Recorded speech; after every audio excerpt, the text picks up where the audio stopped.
Hi everyone, I'm Dr. Zelda Okia. I am a life and a weight loss coach and a forensic pathologist. And as this is my first video of the year 2020, I just want to say Happy New Year to everyone and hope you had a great, happy holidays. And looking forward to spending this year with you, just making goals, fulfilling our New Year's resolution, and making this year a great year. And I wanted to continue on with the theme I had started with, the sweetness, incorporating more sweetness, natural sweetness into our lives. And I wanted to talk about monk fruit. I had mentioned this in my previous video, and I know it's been a while, but some of you maybe were waiting to hear about the monk fruit. I have found it in a few of the items that I purchased. There's a protein powder that I like, and it's a chocolate-based powder, and they have monk fruit, and I find it very tasty. So it doesn't really taste like an artificial sweetener. So, and monk fruit is a natural fruit, so it's a natural sweetener, but here are some properties about it. It was actually discovered by Buddhist monks in the 13th century. So that's where the name monk fruit comes from. It comes in from the region of southern China, and the name is called, gotta look at my notes here, Lo Han Guo. I probably butchered that name, but it is Chinese. And the monk fruit is crushed and it's infused with hot water. And the heated pulp of the fruit is then the sweetener is extracted out of that pulp.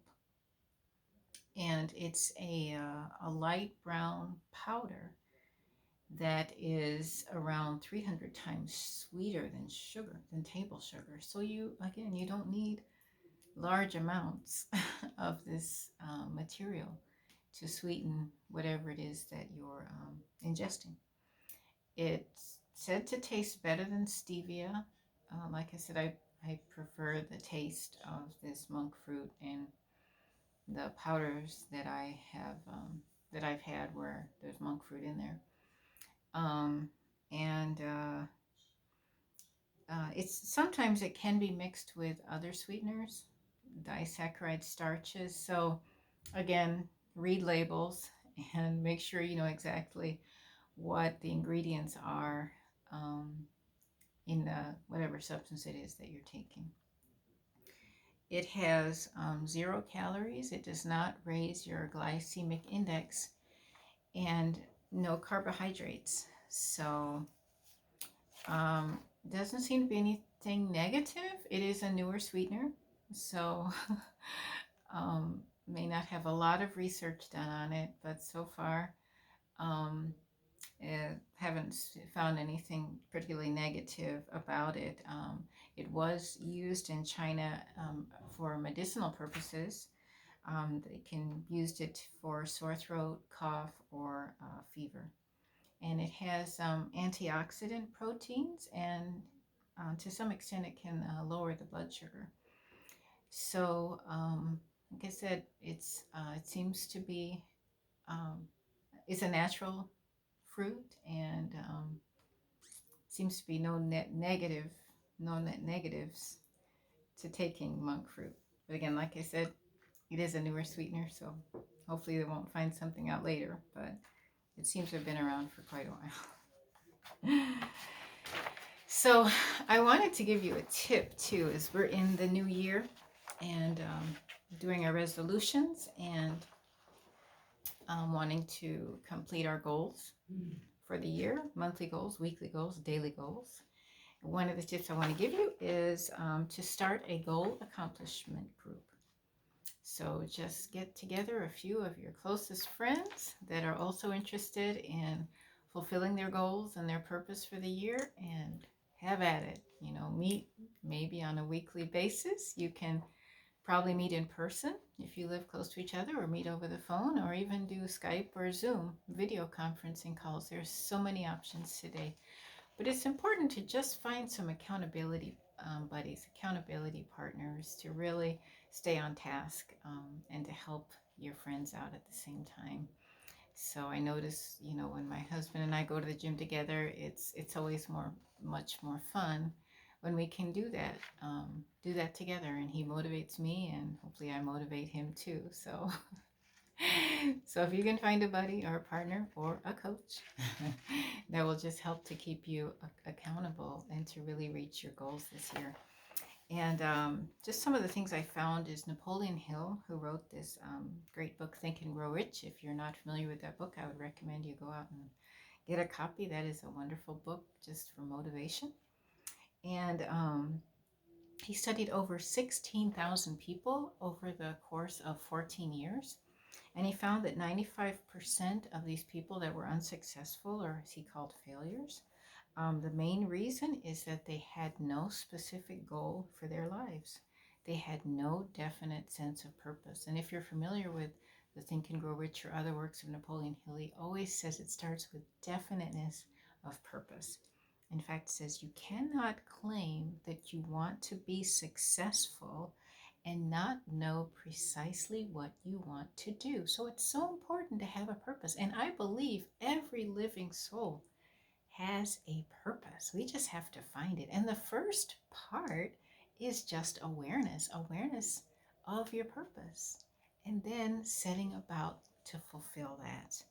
Um, and for people that don't have a purpose, it's like getting on an airplane without a destination. You'll just go wherever the pilot decides that he wants to take you. And if you don't have a purpose for your life, you can waste a lot of time. And believe you me, if you don't have a purpose, somebody else will find one for you. And you may not like it. So to find your purpose and go for it. And this Saturday, I'm going to be part of a vision board workshop with my sister net.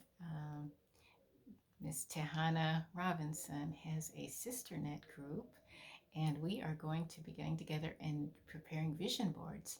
And I was going to bring some words, and I wanted to focus on vision.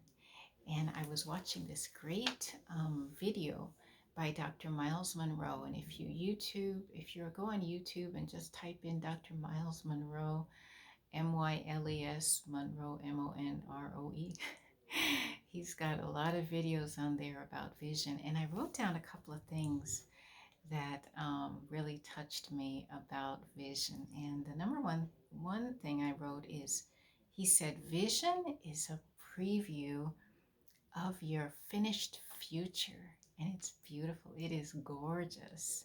And he's a Christian, and he says God gives us all a purpose. It's like a seed. Like there is a seed implanted in all of us, which is our purpose. And God shows us. If you ask God, if you don't know your purpose, then pray about it and ask God, what is your purpose? Because like I said, every being has a purpose in life, and some of us maybe have multiple purposes, but just work on one at a time and fulfill that purpose, then move on to the next one. But look for that purpose, find your purpose, and then the purpose shows the vision, and the vision is like the finished product. So the purpose is the beginning. Where you are, you have that purpose. The vision shows you the end. The vision is that image, that picture that you have in your mind. So vision gives you an incentive to move forward with passion. So if you remember the self-coaching model, we start with a circumstance, which is where we are, and then we move to having a thought about our circumstance. That thought then leads to a feeling, and it's our feelings that drive all of our actions. So it's important to have passion, because passion is what is going to move you forward. And then the enemy, he says the enemy of vision can be sight. And sight is a function of the eyes, but vision is a function of the heart and the mind. And lastly, it says, never trust your eyes over your vision. So your vision is going to keep you forward and keep that vision in the forefront despite what you see around you. Because sometimes when you look around you, you may start to doubt and second guess the vision, but just stay on track, stay on the course until you reach your goals and your dreams. So thank you very much for watching this video, and have a fabulous new year, and keep that vision ever before you of the plans and the purpose that are going to reach your goal, your ultimate goal. So get to it, and I look forward to seeing you again. If you want to reach me, or you want to find out what it's like to work with a coach, you can reach me on Facebook. I'm on LinkedIn, and my website, www.zeldaokia.com. I look forward to hearing from you. Thank you very much.